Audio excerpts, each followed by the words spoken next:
On March 16th, 2011, this is polling you number 53. Welcome, Bridge friends. It's Michael here at BridgeHands, and let's continue the saga, Day 2 of Avoidance, Elimination, and End Plays. Let's begin with an introductory recap of Day 1. Sometimes we have to give a little to receive more in return. Sure, so for instance, we might need to duck a winning trick. Giving up a trick sometimes will give us more tricks in return. Sometimes it's a matter of timing. We have to choose when to throw the opponents into the lead.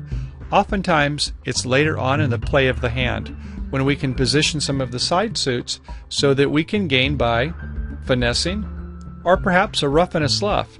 If we can get to maybe tricks, perhaps 6, 7, 8, or 9, get the side suits configured, throw the opponents in the lead, good things can happen to us. Sometimes we're in no trump, or sometimes we're in a suit contract and we have a dangerous opponent.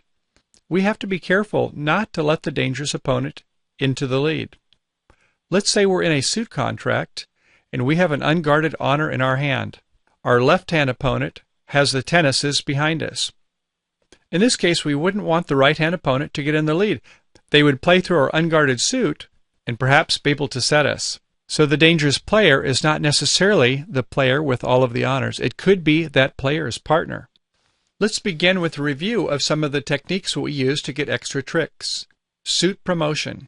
Well, if we have Jack third opposite Queen third, not our favorite holding. Jack third, very hard to get a trick.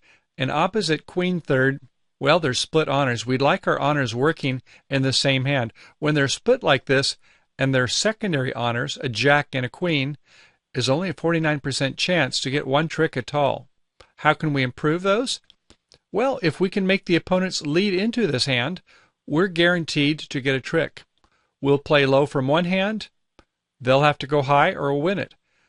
We'll then play low to the other hand, they'll either go high or we'll win it. And by the third trick, we're going to get one trick ourselves. So, how do we do this? Well, that's what we spoke about before. We strip the hand out, we force them to play to our suit, or if they don't, perhaps we have a ruff and a sluff waiting for them. Another scenario that we found works very well is to avoid guessing the two-way finesse. Let's say we have Ace-Jack little opposite King-10 little.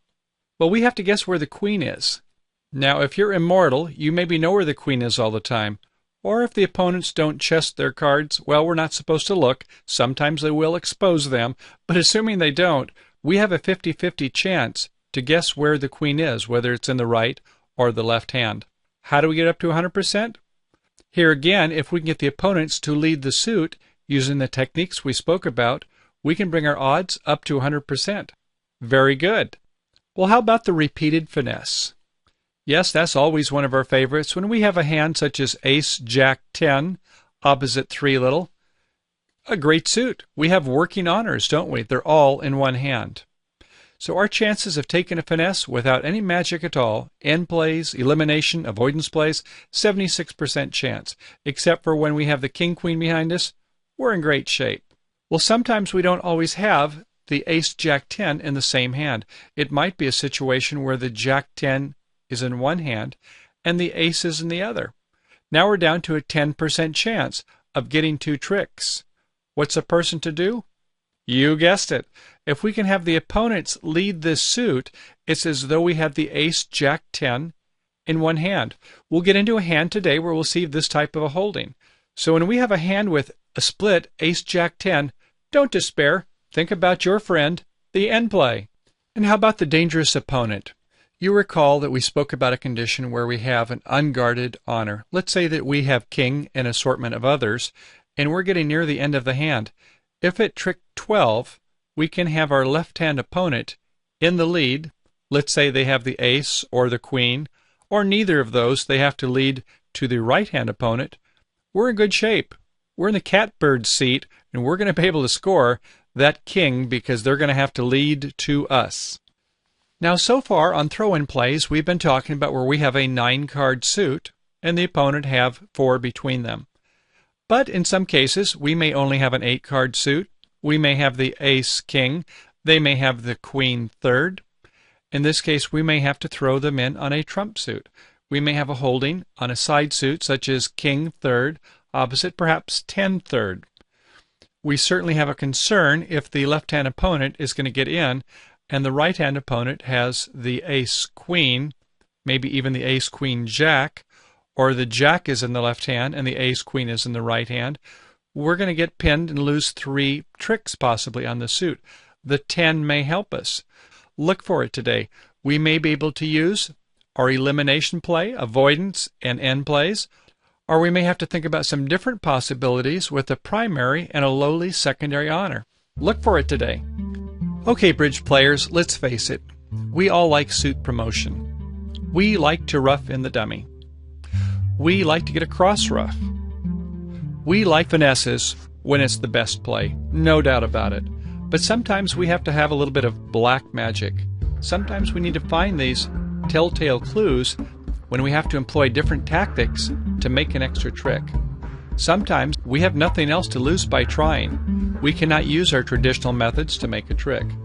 Or perhaps we require an extra trick to make the contract, or a part score, or maybe an over trick for duplicate players.